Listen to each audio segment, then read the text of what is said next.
Okay, so guys, നമ്മൾ ഇന്നൊരു PC upgrade ആണ് ചെയ്യുന്നത്. ഇത് എൻ്റെ PC ഒന്നുമല്ല, ടൈറ്റിലും തംബ്നെയിലും നിങ്ങൾ കണ്ടു കാണും. TKF യൂട്യൂബ് ചാനലിന്റെ ഒരു സബ്സ്ക്രൈബറിന്റെ PC അപ്ഗ്രേഡ് ആണിത്.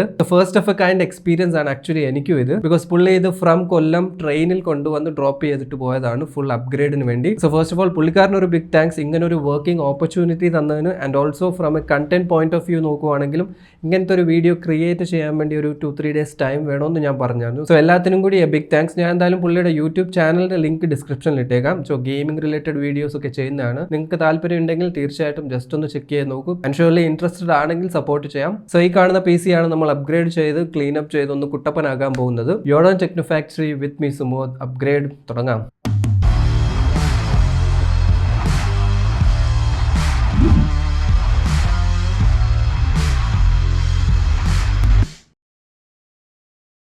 സോ ഇത് 3 വർഷം മുമ്പ് ബിൽഡ് ചെയ്ത PC ആണ്. സോ ലെറ്റ് സി എന്താണ് സ്പെക്സ് എന്ന്. സോ ഈ കാണുന്ന ഒരു ryzen APU ബിൽഡ് ആണ്. Processor ryzen 3 3200G B450M DS3H wifi ബോർഡാണ്.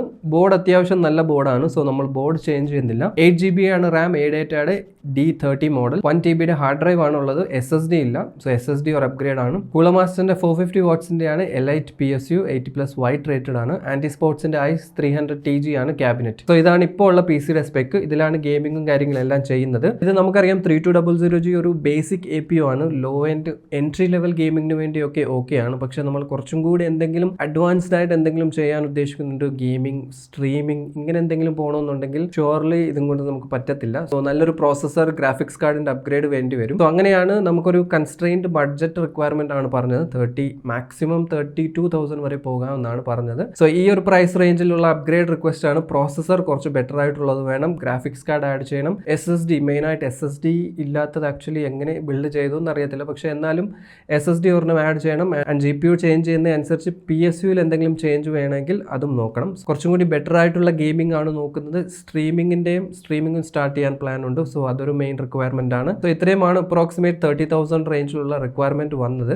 ആൻഡ് ലക്കിലി യൂസ്ഡ് GPUs പുള്ളി ഓക്കെ ആയിരുന്നു. സോ അതുകൊണ്ട് നമ്മൾ യൂസ്ഡ് ഒരു GPU ആണ് ഇതിൽ ഫിറ്റ് ചെയ്യാൻ പോകുന്നത്. സോ അങ്ങനെ നമ്മൾ ചേഞ്ച് ചെയ്യുന്നത് പ്രോസസർ ryzen 5 5500 ആണ് ഇതിൽ ആഡ് ചെയ്യാൻ പോകുന്നത്. ഗ്രാഫിക്സ് കാർഡും RTX 3050 ആണ് നമ്മൾ ഇതിൽ ആഡ് ചെയ്യുന്നത്, ഗിഗാബൈറ്റിന്റെ. ഇത് ആക്ച്വലി എന്റെ പേഴ്സണൽ GPU ആണ്. ഞാൻ അധികം യൂസ് പോലും ചെയ്യാത്തൊരു GPU ആണ്. കുവൈറ്റിൽ നിന്ന് പർച്ചേസ് ചെയ്ത GPU ആണ്. പുള്ളിക്കാരൻ അത് കുഴപ്പമില്ല എന്ന് പറഞ്ഞു. ഇവിടെ വാറന്റി ക്ലെയിം ചെയ്യാൻ പറ്റത്തില്ല. ബട്ട് എന്റെ പേഴ്സണൽ വാറന്റി, എന്റെ പേഴ്സണൽ സർവീസും എല്ലാം ഞാൻ ഓഫർ ചെയ്യുന്നുണ്ട്. സോ അത് പുള്ളിക്കാരൻ ഓക്കെ ആണ്. സോ അതുകൊണ്ട് GPU അതാണ് കൊടുക്കുന്നത്. ആൻഡ് ഇതിലൊരു NVMe SSD ആഡ് ചെയ്യുന്നുണ്ട്, ക്രൂഷ്യലിന്റെ P3 500GB. ഇങ്ങനെ GPU 3050 ആയതുകൊണ്ട് കുറച്ച് ബെറ്റർ ആയിട്ടുള്ള ഒരു 100 വാട്ട്സിന്റെ PSU നമ്മൾ കൂട്ടുന്നുണ്ട്. 550 വാട്ട്സിന്റെയാണ് PSU കൊടുക്കുന്നത്. എനിവേസ് കുറച്ചധികം പണിയുണ്ട്. ഇതെല്ലാം ഡിസ്മാൻഡിൽ ചെയ്യണം, എല്ലാം റിമൂവ് ചെയ്ത് ക്ലീനപ്പ് ചെയ്ത് ഒന്നുകൂടെ ഫുൾ ബിൽഡ് റീബിൽഡ് ചെയ്യേണ്ടി വരും.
$3,000 MHz.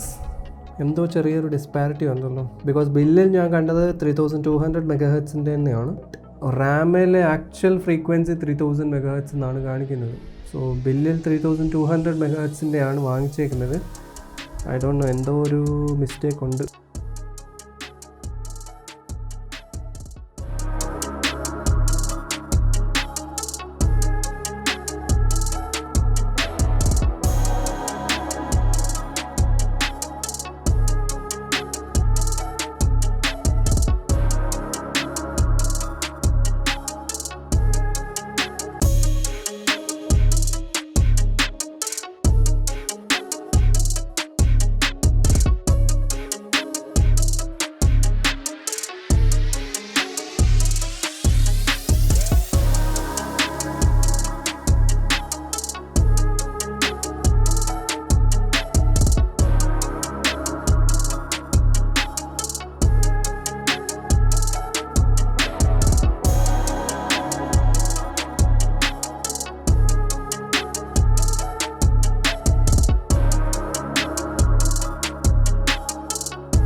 ഓക്കെ, ഹീറ്റ് സിങ്ക് നിങ്ങൾക്ക് ജസ്റ്റ് വാട്ടറിൽ തന്നെ ക്ലീൻ ചെയ്യാൻ പറ്റും. ബിക്കോസ് ഇതിൻ്റെ ഫാനും എല്ലാം റിമൂവ് ചെയ്ത് കഴിഞ്ഞാൽ ഇത് നമുക്ക് ഡയറക്റ്റ് വാട്ടറിൽ വാഷ് ചെയ്ത് നല്ല ഫോഴ്സിൽ വാട്ടറിൽ വാഷ് ചെയ്ത് കഴിഞ്ഞാൽ പോകുന്നേ ഉള്ളൂ. എന്ന് വെച്ചാൽ ഫാൻ വെള്ളത്തിൽ കഴുകല്ല, ബിക്കോസ് ഇതിൽ ഇലക്ട്രിക്കൽ വയറിംഗ് ഉള്ളതാണ്. സോ ഇത് ഡാമേജ് ആകും. ഹീറ്റ് സിങ്ക് കുഴപ്പമില്ല. ഹീറ്റ് സിങ്ക് നമുക്ക് വാട്ടർ വാഷ്, ഡയറക്റ്റ് വാട്ടർ, ഇതാണ് ഈസി ആയിട്ട് ക്ലീൻ ചെയ്യാൻ പറ്റിയത്. അങ്ങനെയാണ്. ആക്ച്വലി ഇത് ക്ലീൻ ചെയ്യേണ്ട ആവശ്യമൊന്നുമില്ല, നമ്മളിത് റീപ്ലേസ് ചെയ്യുവാണ്. ബിക്കോസ് 5500 പ്രോസസ്സറിൻ്റെ കൂടെ പുതിയത് വരുന്നുണ്ട്. സോ അതായിരിക്കും നമ്മൾ വെച്ച് കൊടുക്കുന്നത്. But just for the purpose of showing ഞാനിത് ചെയ്യുന്നതേ ഉള്ളൂ.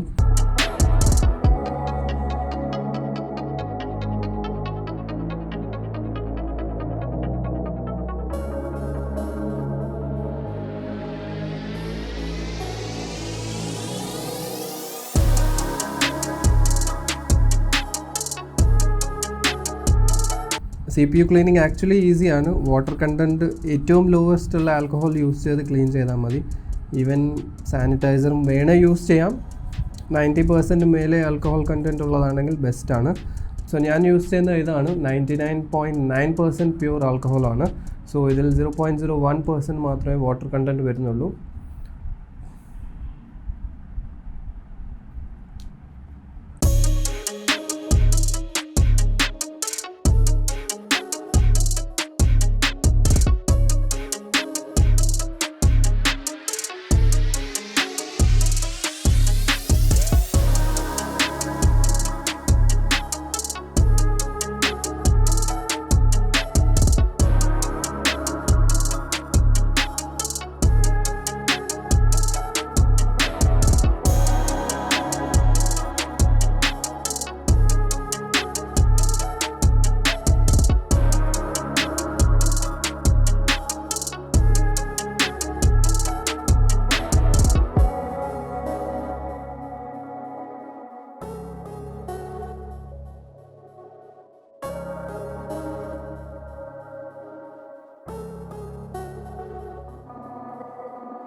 എനിക്ക് എന്താണെന്ന് അറിയത്തില്ല, 4 RAM സ്ലോട്ടുള്ള മദർ ബോർഡിൽ സിംഗിൾ RAM ഇങ്ങനെ കാണുമ്പം ഭയങ്കര ഒരു distraction, kind of I don't know, dissatisfaction, ഒരു കൈൻഡ് ഓഫ് ഇൻകംപ്ലീറ്റ് ഫീലിംഗ് ആണ്. ഒരു സർപ്രൈസ് അപ്ഗ്രേഡ് ഞാൻ കൊടുക്കാൻ പോവാണ്. 8GB സെയിം സ്റ്റിക്ക് ഞാൻ ഒരെണ്ണം അപ്ഗ്രേഡ് ഫ്രീ ആയിട്ട് കൊടുക്കാൻ പോവാണ്. ബിക്കോസ് ഐ ഡോണ്ട് തിങ്ക് ഇങ്ങനെ കൊടുത്തിട്ട് കാര്യമില്ല.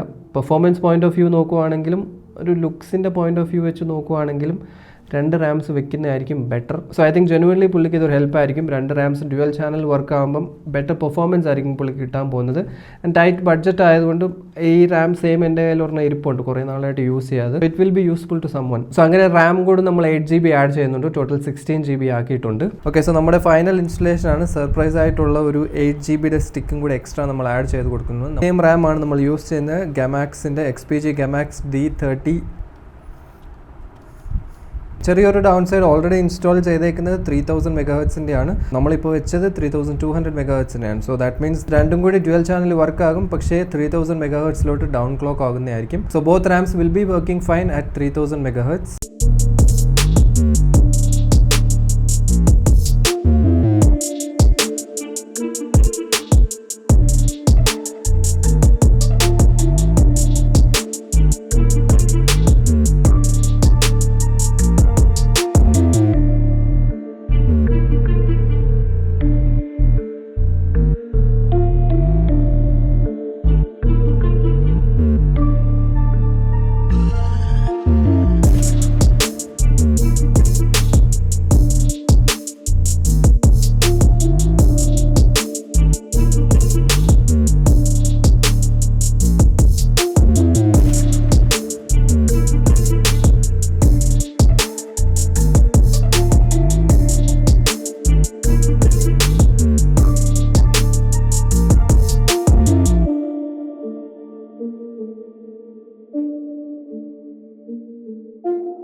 ഓക്കെ, സോ നിങ്ങൾ PC അപ്ഗ്രേഡ് കംപ്ലീറ്റ് കണ്ടു കാണും. ഈ ഇരിക്കുന്നതാണ് PC. ഇതിൽ മെയിനായിട്ട് നേരത്തെ പറഞ്ഞ പോലെ പ്രോസസ്സർ നമ്മൾ അപ്ഗ്രേഡ് ചെയ്തിട്ടുണ്ട്, ഗ്രാഫിക്സ് കാർഡ് ആഡ് ചെയ്തിട്ടുണ്ട്, SSD ഇല്ലായിരുന്നു, SSD നമ്മൾ ആഡ് ചെയ്ത് കൊടുത്തിട്ടുണ്ട്. 450 വാട്ട്സിന്റെ പവർ സപ്ലൈ ആയിരുന്നു, അത് നമ്മൾ 550 ആക്കിയിട്ടുണ്ട്. ആൻഡ് ഓൾസോ ഒരു ഫ്രീ അപ്ഗ്രേഡ് ആയിട്ട് നമ്മുടെ സൈഡിന് 8GB സെയിം ഒരു RAM കൂടി ആഡ് ചെയ്ത് കൊടുത്തിട്ടുണ്ട്. ബിക്കോസ് വേറെ ഒന്നും കൊണ്ടല്ല, 8GB ലിമിറ്റഡ് ആണ്, 16GB ആണ് മോസ്റ്റ്ലി നമ്മൾ റെക്കമെൻഡ് ചെയ്യുന്നത്. ഈ ഒരു പ്രൈസ് റേഞ്ചിൽ ഓൾമോസ്റ്റ് ഒരു ഓൾറൗണ്ട് PC ആയിട്ട് നമുക്ക് ഇതിനെ ടേൺ ഔട്ട് ചെയ്യാൻ പറ്റിയിട്ടുണ്ട്. ഇതിലിപ്പോൾ പുള്ളിക്കാരൻ അത്യാവശ്യം 1080p ഗെയിമിംഗ് ചെയ്യാൻ പറ്റും, സ്ട്രീമിംഗ് ചെയ്യാൻ പറ്റും, എഡിറ്റിംഗും പോസിബിൾ ആണ്. ഓൾമോസ്റ്റ് ഒരു ഓൾറൗണ്ടർ ബഡ്ജറ്റ് PC എന്ന് പറയാൻ പറ്റും. ആ ഒരു ലെവലിലേക്കാണ് നമ്മൾ അപ്ഗ്രേഡ് ചെയ്ത് കൊടുക്കുന്നത്. എനിവേസ് അധികം ബെഞ്ച് മാർക്സ് ഒന്നും എനിക്കിതിൽ ചെയ്യാൻ പറ്റിയില്ല, കുറച്ച് ബെഞ്ച് മാർക്സ് ഞാൻ എടുത്തിട്ടുണ്ട്. സോ അത് വെച്ചിട്ട് നിങ്ങൾക്ക് ഏകദേശം പെർഫോമൻസ് ഒന്ന് മനസ്സിലാക്കാൻ പറ്റും. സോ സിനബെഞ്ച് R23യുടെ സിന്തറ്റിക് ബെഞ്ച് മാർക്സ് നോക്കുവാണെങ്കിൽ സിംഗിൾ ത്രെഡ് സ്കോർ 1367 ആണ് കിട്ടിയത്. മൾട്ടി ത്രെഡിൽ 10339 പോയിന്റ്സ് ആണ്. ഗ്രാഫിക്സ് കാർഡിന്റെ ടെസ്റ്റ് ഫർമാർക്കാണ് നമ്മൾ ചെയ്തത്, സ്ട്രെസ് ടെസ്റ്റ്. ഇതിൽ പോയിന്റ്സ് വന്നേക്കുന്നത് 5397. ആവറേജ് ഒരു 90 FPS ആവറേജ് ആണ് 1080p ഹൈ സെറ്റിംഗ് ഗെയിമിംഗിൽ ആവറേജ് വരാൻ പോകുന്നത്. ആൻഡ് ഫുൾ 100% സ്ട്രെസ് ടെസ്റ്റിൽ ഗ്രാഫിക്സ് കാർഡ് 74 ഡിഗ്രീസ് വരെയാണ് പോയത്, അതിന് മേലോട്ട് പോയിട്ടില്ല. സോ തെർമലി 74 ഡിഗ്രീസ് എന്ന് പറയുന്നത് ഓക്കെ ആണ്. സിമിലർലി SSD സ്പീഡും നമ്മൾ ടെസ്റ്റ് ചെയ്യാൻ നോക്കി. റീഡ് സ്പീഡ് 3680 റൈറ്റ് സ്പീഡ് നമുക്ക് കിട്ടിയത് 2040 Mbps ആണ്. ആൻഡ് പ്രോസസറിന്റെ തെർമൽസും ഐഡലിൽ 39 ഡിഗ്രീസ് ആണ്. മാക്സിമം ഫുൾ 100% ലോഡിൽ IDA 64 സിനിബെഞ്ച് R23യുടെ ഫുൾ മൾട്ടി ത്രെഡഡ് 100% ലോഡിൽ 92 ഡിഗ്രീസ് വരെയാണ് പോയത്. കൺസിഡർ ചെയ്യേണ്ടത് നമ്മളിവിടെ തേർഡ് പാർട്ടി കൂളിംഗ് ഒന്നും യൂസ് ചെയ്യുന്നില്ല. സോ സ്റ്റോക്ക് കൂളറാണ് യൂസ് ചെയ്യുന്നത്. സ്റ്റോക്ക് കൂളറിൽ 92 ഡിഗ്രീസ് ഈസ് ഓക്കെ, വലിയൊരു ഇതൊന്നുമല്ല. 100% ഫുൾ ലോഡിലാണ് നമ്മൾ ടെസ്റ്റ് ചെയ്തത്. ഇത്രയും യൂസ് എന്തായാലും നോർമൽ യൂസേജിൽ വരാൻ പോകുന്നില്ല. സോ ഇത്രയ്ക്ക് ഹീറ്റിംഗ് വരത്തില്ല. പിന്നെ ഗെയിമിങ്ങിൻ്റെ 1-2 ടെസ്റ്റ് നോക്കുവാണെങ്കിൽ ഫോർസ ഹൊറൈസൺ 5 ഹൈ സെറ്റിംഗിൽ നമുക്ക് 90 FPS, 1080p 88-90 FPS ആ റേഞ്ച് കിട്ടുന്നുണ്ട്. സിമിലർലി ഗോഡ് ഓഫ് വാറും 1080p മീഡിയം സെറ്റിംഗ്സിലാണ്. ഇതിൽ നമുക്കൊരു 67 FPS ആവറേജ് വരുന്നുണ്ടായിരുന്നു. ആൻഡ് GTA 5 അപ്രോക്സിമേറ്റ്ലി ഒരു 150 FPS ആ റേഞ്ച് വരുന്നുണ്ടായിരുന്നു, 150-156 FPS. മീഡിയം ടു ഹൈ സെറ്റിംഗിന്റെ ആ ഒരു കോമ്പിനേഷനിലിട്ടാണ് നമ്മൾ ടെസ്റ്റ് ചെയ്തത്. വാലറന്റ് ഈസി ആയിരുന്നു. 1080pയിൽ നമുക്ക് 280 FPS മേലെ ഈസിലി കിട്ടുന്നുണ്ടായിരുന്നു. 285-300 വരെ ടച്ച് ആവുന്നുണ്ടായിരുന്നു. സോ വാലറന്റ് പോലത്തെ ഗെയിംസ് ഈസിലി പ്ലേയബിൾ ആണ്. സ്റ്റോറി ബേസ്ഡ് RDR2 നമുക്ക് 1080p ഹൈ സെറ്റിംഗിൽ അത്യാവശ്യം 60 FPS റേഞ്ച് കിട്ടുന്നുണ്ട്, 57-58 ആ റേഞ്ച് വരുന്നുണ്ടായിരുന്നു. സോ ഓൾമോസ്റ്റ് എല്ലാ ഗെയിംസും മീഡിയം സെറ്റിംഗിൽ ഈസി ആയിട്ട് കളിക്കാൻ പറ്റും. മീഡിയം ടു ഹൈ സെറ്റിംഗ്, ഏറ്റവും ഗ്രാഫിക്കലി ഡിമാൻഡിംഗ് ആയിട്ടുള്ള ഗെയിംസ് ഒക്കെ ആണെങ്കിൽ ലൈക്ക് സൈബർ പങ്ക് അല്ലെങ്കിൽ ഇതുപോലത്തെ ഗെയിംസ് ഒക്കെ ആണെങ്കിൽ നമുക്കൊരു മീഡിയം സെറ്റിംഗിലോട്ട് ഡൗൺഗ്രേഡ് ചെയ്യേണ്ടി വരും. അല്ലാതെ കുറച്ച് പഴയ ഗെയിംസ് GTA 5 ആകട്ടെ, CSGO, Valorant ഇതുപോലത്തെ ഗെയിംസ് ഒക്കെ നമുക്ക് അത്യാവശ്യം ഹൈ സെറ്റിംഗിൽ തന്നെ ഈസിലി കളിക്കാൻ പറ്റും. ആൻഡ് എഡിറ്റിംഗിന്റെ ഒരു ബേസിക് 4K ഫുട്ടേജ് ആണ് നമ്മൾ ടെസ്റ്റ് ചെയ്ത് നോക്കിയത്. ഇതും ഒരു 10 to 11 മിനിറ്റ്സിന്റെ ഒരു ഫുട്ടേജ് ജസ്റ്റ് ഒന്ന് എക്സ്പോർട്ട് ചെയ്യാൻ വേണ്ടി എടുത്തത് അപ്രോക്സിമേറ്റ്ലി നമുക്കൊരു 12 minutes and 36 seconds ആണ്. അത് അഡ്വാൻസ്ഡ് 4K ഫുട്ടേജ് ഒന്നും അല്ലായിരുന്നു. പ്രൊഫഷണൽ ലെവലിൽ അല്ലെങ്കിൽ ഭയങ്കര കളർ ഗ്രേഡിംഗ് അങ്ങനെയൊന്നും ചെയ്തില്ലായിരുന്നു. ബേസിക് ആയിട്ടുള്ള കുറച്ച് കളർ ഗ്രേഡിംഗും ഇടയ്ക്കിടയ്ക്ക് ടെക്സ്റ്റും ട്രാൻസിഷൻസും ആഡ് ചെയ്ത് 1-2 ലെയേഴ്സ് ഉള്ള ഒരു 4K പ്രോജക്റ്റ് ആയിരുന്നു ഇത്. സോ നിങ്ങൾക്ക് എൻട്രി ലെവൽ 4K വർക്ക്സിനൊക്കെ അത്യാവശ്യം ഓക്കെ ആണ്. 1080p ആണെങ്കിൽ ബെസ്റ്റ് ആയിരിക്കും. പക്ഷേ 4K ഞാൻ എന്തായാലും അധികം റെക്കമെൻഡ് ചെയ്യുന്നില്ല. നിങ്ങൾക്ക് ബെസ്റ്റ് 5600X അല്ലെങ്കിൽ അതിന് മേലോട്ടുള്ള പ്രോസസ്സേഴ്സ് നോക്കുന്നതായിരിക്കും 4K കുറച്ചും കൂടി ബെറ്റർ ആയിട്ട് വേണമെന്നുണ്ടെങ്കിൽ. സോ അതായിരുന്നു കൺസ്ട്രെയിൻ ടൈം പീരീഡിൽ എനിക്ക് ചെയ്യാൻ പറ്റിയ കുറച്ച് ബെഞ്ച് മാർക്സിന്റെ റിസൾട്ട്സും കാര്യങ്ങളും. എന്തായാലും ഒരു 2-3 ദിവസം ടോട്ടൽ എടുത്തു time, because full clean up ചെയ്ത് കംപ്ലീറ്റ് ഡിസസംബിൾ ചെയ്തിട്ട് വീണ്ടും അസംബിൾ ചെയ്തതാണ് PC. സോ എനിവേസ് ഒരു 30,000 റേഞ്ചിൽ അപ്ഗ്രേഡ് ആണ് ഞാൻ പുള്ളിക്കാരന് കൊടുത്തത്. ഐ ഹോപ്പ് ലൈക്ക് പേഴ്സണലി ഞാൻ ഹാപ്പിയാണ് ഈ ഒരു പെർഫോമൻസിലും plus value for money factor നോക്കുവാണെങ്കിലും നല്ലൊരു ഗ്രാഫിക്സ് കാർഡാണ് കിട്ടിയത്. പ്രോസസ്സർ അത്യാവശ്യം ഡീസൻറ്റ് നല്ല പ്രോസസ്സർ തന്നെയാണ്. റാം അപ്ഗ്രേഡ്, ബാക്കി ഓവറോൾ ഇത്രയും കൺസ്ട്രെയിൻ ബഡ്ജറ്റിൽ ചെയ്യാൻ പറ്റിയ മാക്സിമം അപ്ഗ്രേഡ്സ് ആണ് ഞാൻ കൊടുത്തേക്കുന്നത്. സോ പേഴ്സണലി എന്തായാലും I'm quite happy with the results and I'm sure പുള്ളിക്കാരനും ഹാപ്പി ആയിരിക്കും. എനിവേസ് അതായിരുന്നു ഇന്നത്തെ video. I hope you like the video. നിങ്ങൾക്ക് ഇൻ കേസ് എന്തെങ്കിലും അപ്ഗ്രേഡ്സ് ഓർ PC ബിൽഡ്സ് ഉണ്ടെങ്കിൽ തീർച്ചയായിട്ടും കോൺടാക്ട് ചെയ്യാം. ഡിസ്ക്രിപ്ഷൻ നോക്കിയാൽ മതി, കോൺടാക്ട് ചെയ്യാനുള്ള ഡീറ്റെയിൽസ് ഉണ്ട്. അല്ലെങ്കിൽ സ്ക്രീനിൽ നമ്പർ കാണാം, ഓർ വെബ്സൈറ്റിൽ കയറി കഴിഞ്ഞാലും കോൺടാക്ട് ഡീറ്റെയിൽസ് അതിലും ഉണ്ട്. സോ എനിവേസ് വീഡിയോ ഇഷ്ടപ്പെട്ടെങ്കിൽ ലൈക്ക് ചെയ്യാം, ഇല്ലെങ്കിൽ ഡിസ്ലൈക്ക് ചെയ്യാം. ചാനൽ സബ്സ്ക്രൈബ് ചെയ്തിട്ടില്ലെങ്കിൽ do subscribe to my channel. അടുത്തൊരു വീഡിയോയിൽ കാണാം. Till then be positive and stay happy.